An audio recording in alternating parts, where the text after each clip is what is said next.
Africa is not a monolith. It's not a unit of analysis. And I think for all of us up here, we're using Africa here as a shorthand, that they are, sub-Saharan Africa, if you use the World Bank lingo, which Kamal and I are used to doing. It's 47 countries, now 48. But I think that's a really important point, that every time we talk about Africa, it's really a simplistic notion. I think another issue that comes to mind in the area of governance and policy, there's no question that the reason that the economies of most African countries were so resilient during the financial and economic crisis starting in 2008, 2009 is because there were hard-won reforms that were put in place, particularly on the economic side and to some extent in the institutional and the governance side.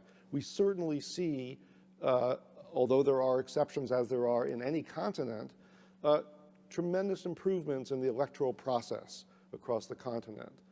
Are we there yet? Absolutely not.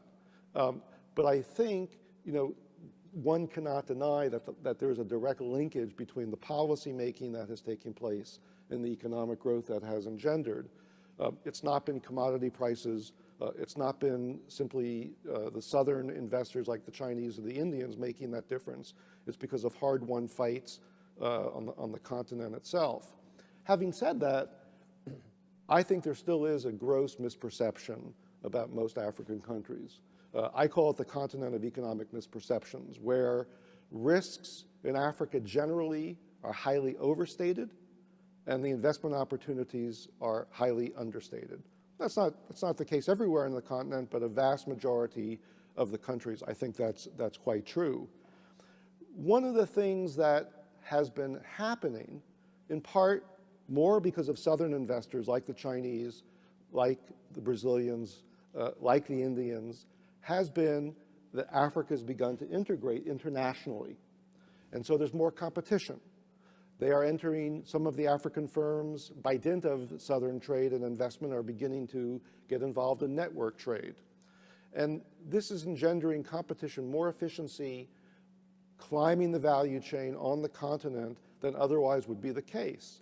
And as a result of this new investment, this new trade, this new integration internationally, as has been the case in other emerging markets over centuries, is that this is forcing African civil society, it's forcing African governments, it's forcing African consumers, African businesses to really come under pressure to figure out how are they going to compete even more so, not just with other regions of the world, but among themselves. And so what we're seeing in Africa is much like what I used to see when I was working intensively in China, is you're beginning to see competition among the states in terms of policies.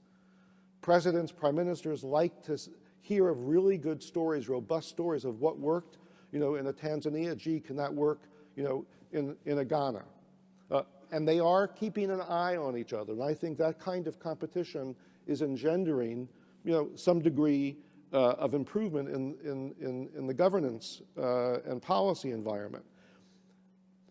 I think, in the context of infrastructure, I think this question of regional integration is so paramount because, as we know, Africa as a continent is cursed by the fact that it is comprised of a large number of small countries. And when that happens, like in other regions of the world, we have to create synthetically large markets so that investors can, whether they're African or not, can yield economies of scale. And what that means is, in terms of the governance arena, particularly in infrastructure where you need to have these interconnections, is how to get the governments to work together so that they can, in tandem, attract the kinds of large-scale investments that investors are going to make because that's the way they make their returns. And I think, this issue of regional integration, with those of us who've been working in Africa for years have been harping on, I think is still the goal. I think it's a laudatory goal, but it's going to take a lot of effort on the part of Africans, on the part of the international community, and frankly, through public-private partnerships on the ground by businesses and investors and those who facilitate investment. And so, you know, at the AU summit in January, there was a call again to try to create a continent-wide free trade area. I think that's great.